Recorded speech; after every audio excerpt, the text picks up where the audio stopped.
I had some problems with the sound, so I'm not sure. Okay, great. All good. So I'm sharing my screen. 1 second.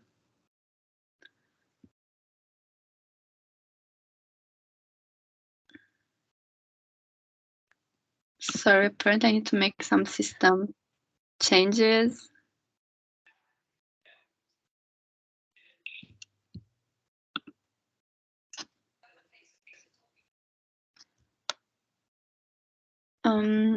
Okay, sorry for this, but I think I will need to restart it. So I don't know if it's okay to like quit a little bit and then join again. That's not a problem. Go for it. Go for it.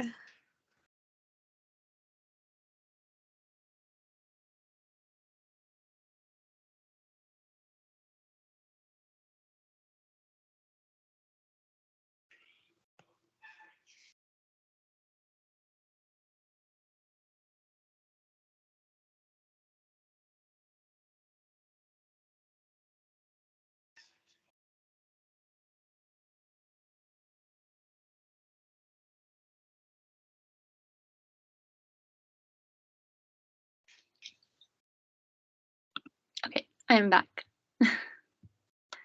And now I see, okay, I can share now. Amazing.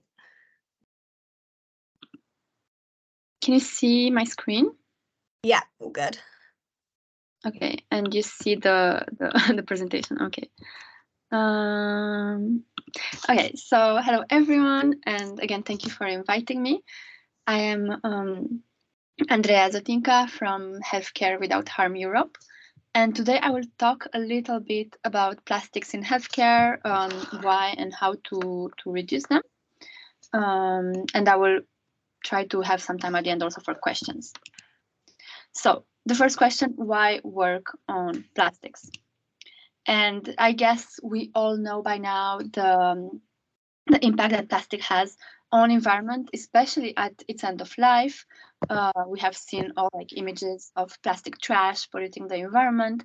But what's important to know is that plastic's impact on the environment is not just at its end of life, but it's throughout its life. So from production, which is very energy intensive and requires a lot of harmful chemicals, to use, which again, like it can lead to microplastics or again, harmful chemicals. And then the end of life that we know from the waste part, polluting the environment, but it can also be from incineration, for example, and even recycling can have negative environmental impact.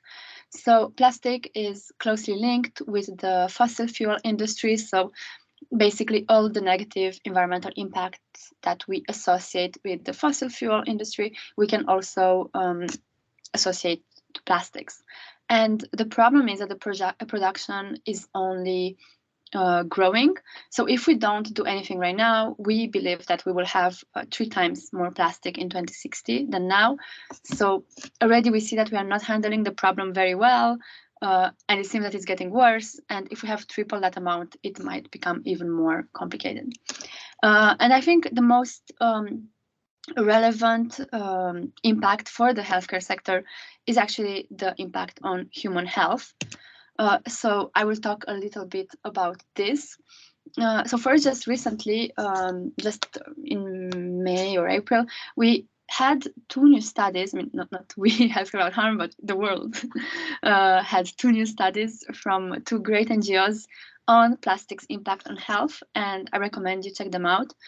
The first one is from the Minderi Foundation, and this is a study that looks really at the whole life cycle of plastics and how they impact human health at each part of this life cycle. And it showed that it can lead to many health effects, including some types of cancer, including lung disease and birth defects. And the other study was focusing on micro and nanoplastics and the fact that we are basically breeding them throughout our lifestyle, just throughout our life, not lifestyle. And this can also have some serious effects on the respiratory tract, and this can range from irritation to some types of cancer.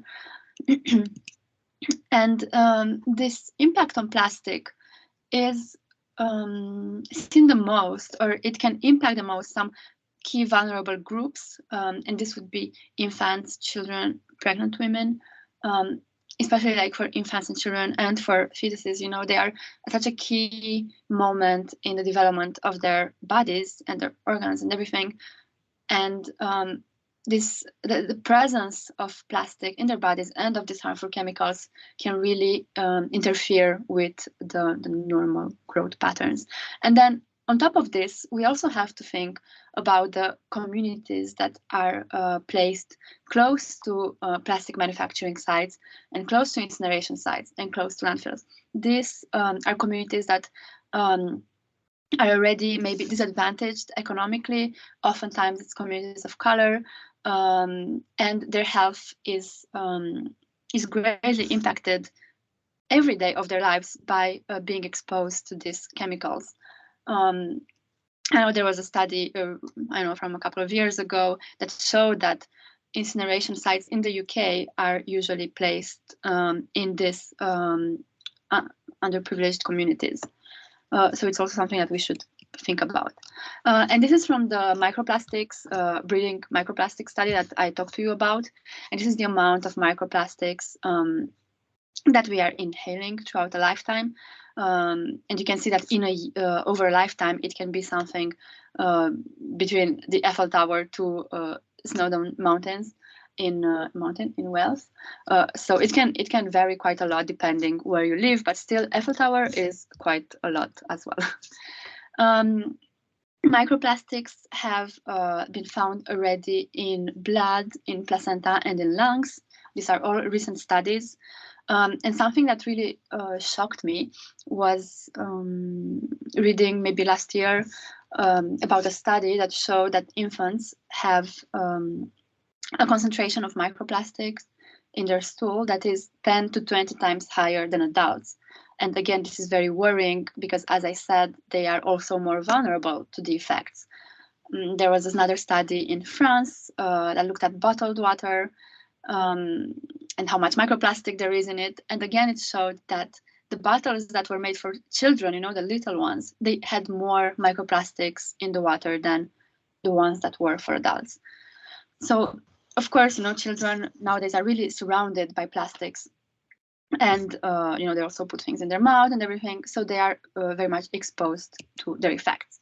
And I talked so far more about the physical plastic being present in our body and its effect, but we also have to think about the chemicals. Currently, there are 13,000 chemicals that are used in plastics. And so far, we don't have any information about for about half of them. So we don't know what risks they may pose to human health. And also for around 3,000 to 4,000, we know already that they have a hazardous effect for human health. So we know that about a quarter of these chemicals that are used, we already know that they are bad for human health. And for a half of them, we don't know anything. There's not enough information available.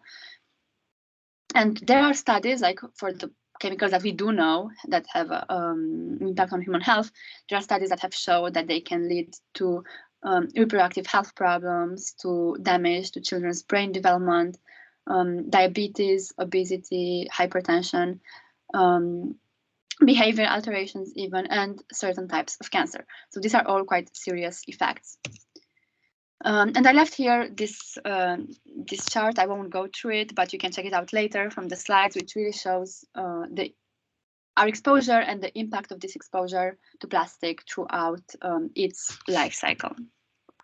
And in the healthcare sector, this is of course very relevant because, you know, patients, there could be more patients, no more people in need of medical care because of this exposure to plastic, but also within the healthcare sector, it is a problem because, as you may know, as you may look around you, plastic is used a lot in healthcare.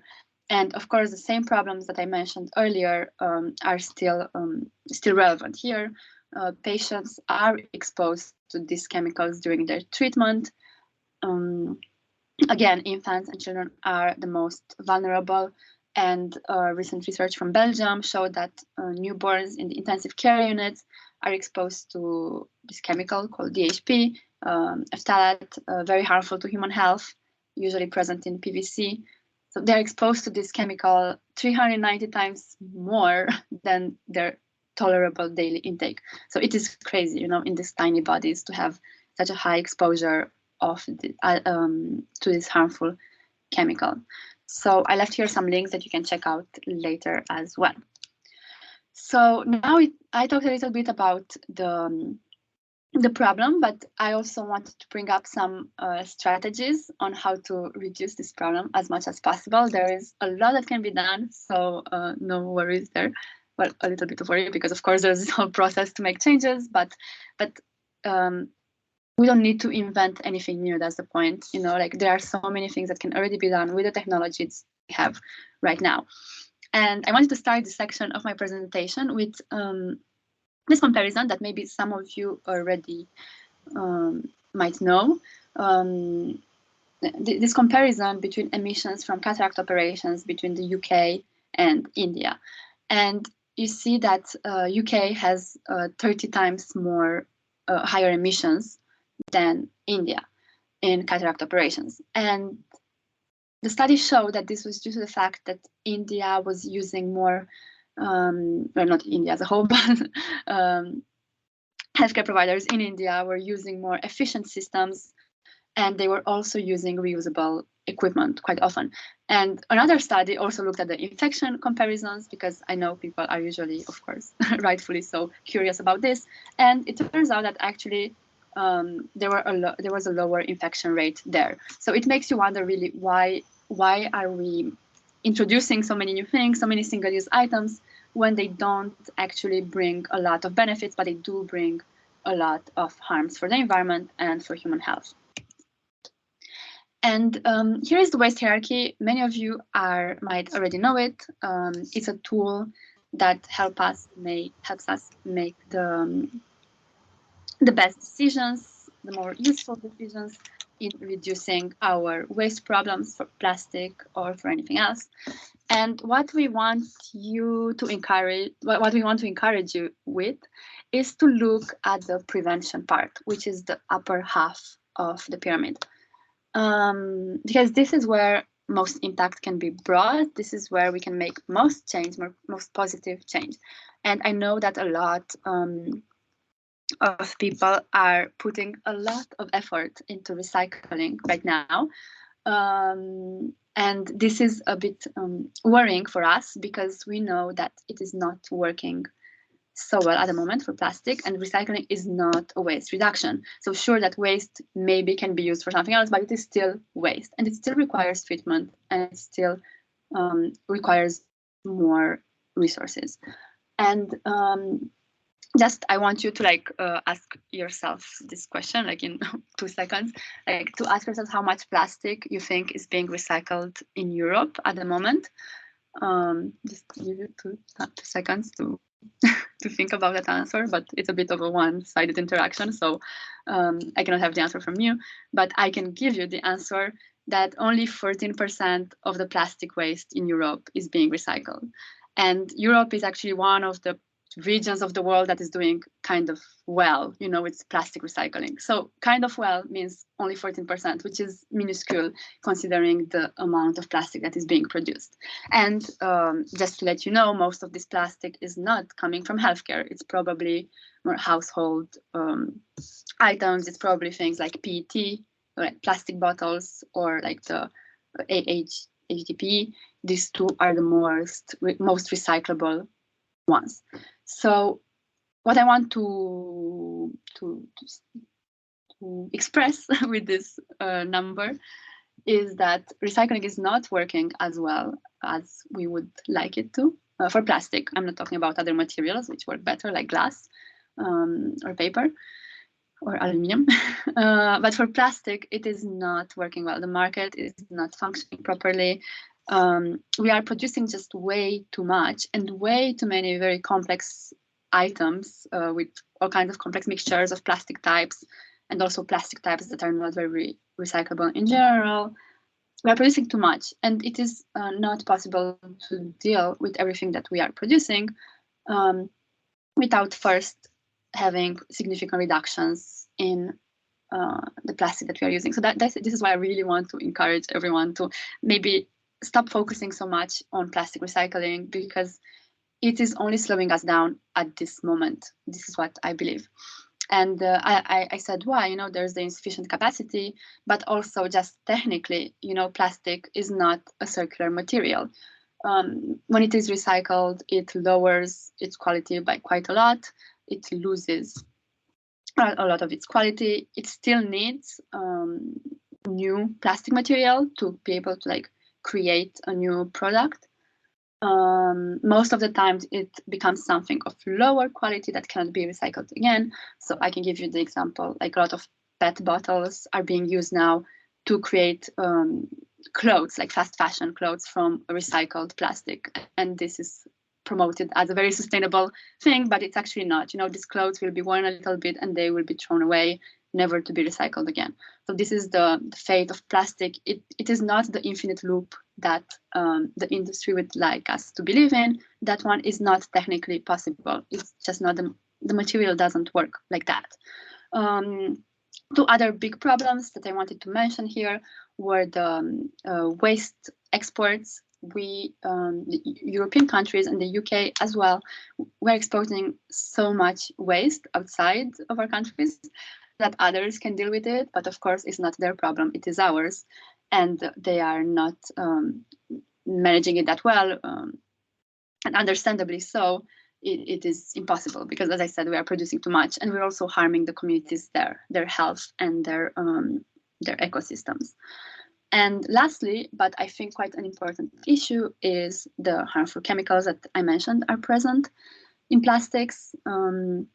This, you know, they won't just disappear when you recycle a product. They will still be present in the new product, still harming human health. So again, if we want to imagine what a circular economy looks like, it would need to also be toxic free, no harmful chemicals. And again, plastic is just not very compatible with that at the moment. It's a lot of bad news about recycling. But the good news is that there are still some things that can be done in the healthcare sector as well to reduce unnecessary use and to reuse. And I won't go too much into detail here because I also want to give you some time for questions, but you can find a lot of our resources, like most of everything of what I'm saying here. It's all available on our website, and you can always get in touch with us for more information. But just some ideas of where we have seen some great work being done is, for example, looking at custom packs. If you are a healthcare professional, you might use them. You know that these custom packs often have items that are not needed at all. So we see here an opportunity to, you know, talk with your suppliers and see what is actually needed every time for that specific procedure, and remove everything that is not needed, because otherwise it's just thrown away for nothing. And in general, I recommend you closely monitor all the practices, or as much as possible, to see, because we have heard many times of items that are being used but actually are not needed. Most recent example was a hospital in Amsterdam that phased out completely the scrub brushes that were used before surgeries, after a student did a research for them and showed that they were actually not necessary. They weren't bringing any benefits, and they removed them afterwards. So I think that's great. And also, I won't talk much about it because in the UK, I guess most of you are aware already of this amazing project of reducing unnecessary use of gloves with really great results. So I recommend you look at it if you haven't already, but maybe you have. And this has been a great inspiration for many healthcare providers from across Europe, actually. So it's really amazing. And even us, we never miss an opportunity to mention it. In terms of reuse, repair, and reprocessing, I know reprocessing, for example, is possible in the UK, and there are companies that are doing this. So I recommend you look into this. It is mostly done for, you know, more complex items that are usually quite expensive. So it can also bring huge financial benefits if you are sending your items for reprocessing, and if you are purchasing afterwards reprocessed items, they are basically sterilized, cleaned. The companies make sure that they are still working fine. They have the CE marking. Or okay, maybe CE marking is not relevant for UK, but anyway, the thing is that they are brand new almost. They are exactly acting like a new product. So, but for potentially half the price. So it's quite interesting. But in general, reuse can greatly improve the resilience of the healthcare systems. We saw during COVID a lot of hospitals that have switched, for example, to reusable gowns, and they also realized actually they are nicer and they're great, and they kept sticking with them. And reuse can, in general, also bring, on the long term, potential cost reduction. I think, in general, in the beginning, it will be an investment, because the reusable items will be more expensive. But with time, in many cases, we have seen that it also brings cost benefits. And some items that we think are quite feasible for reuse solutions would be reusable textiles, and also switching single-use ones, gowns, drapes, caps, everything to reusable options. For reusable sterilization containers could also be interesting, because sterilization wrap, the blue wrap, actually represents quite a huge percentage of waste in total. So it could be interesting to change there. And we have seen some studies that showed, again, cost benefits, and also these boxes last a very long time. Reusable surgical items could be another great alternative. I'm very sad when I see it's not even plastic, but I mean, it can be plastic. The scissors, for example. A lot of plastic scissors are single use, and also super sad, the metal scissors that are single use, which is also a bit crazy when you think about it. And like an easier low-hanging fruit would be the food contact materials for patient food services or for staff food services, this in general. But I guess maybe you are already using reusables here, so that would be great. And recycling, which, as I said, I do not recommend it for plastic necessarily. Like, definitely, I don't recommend that all your forces go there. But if you do want to look at it, just make sure that these points are covered, that the waste is accepted, that you know what's happening with it, it doesn't just disappear somewhere in Turkey, which is often the case. There needs to be like full transparency in the process. You need to know what happens. You need to make sure that the plastic does not contain harmful chemicals, which would be kind of hard to assess. But I think it would be great to look at these points before considering recycling for plastic. Yes, so here I left more resources, our page on top with all the resources and some of my favorite topics that could be interesting for you. So yeah, feel free to always reach out to me if you have questions, if you want to learn more. I'm always happy to talk about this. So thank you. Thanks, Andrea. That's really interesting. Does anyone have any questions?